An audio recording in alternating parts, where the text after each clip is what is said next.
Welcome to Burlap Teachers. Enjoy the video. You start by organizing. Import your video and all external audio into a single bin, then name files clearly so you can find them fast. Once done, inspect frame rate and audio sample rate to make sure they match. Mismatches cause drift. Make sure sequence settings mirror your camera clip.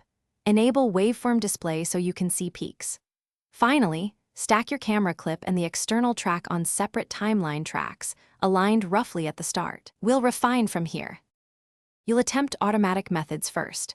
Select the camera and mic clips, then use Merge Clips or right-click to choose Synchronize by Audio.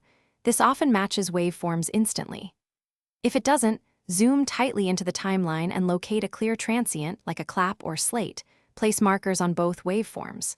Then nudge the audio clip left or right with keyboard nudges, one frame at a time, until transients line up. Make sure to listen in mono to confirm phase and timing. Once aligned, disable or mute the camera's onboard audio and replace it with the synced external track. Keep a safety camera track if you want. Then scrub and play longer sections, because short alignment can still drift over time. Verify sync at several points in the clip. If you see drift, check that both files share the same sample rate and that timecode wasn't misread.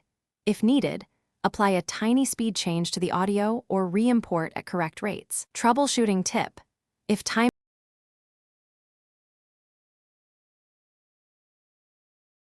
Thanks for watching. Consider subscribing if this video helped you.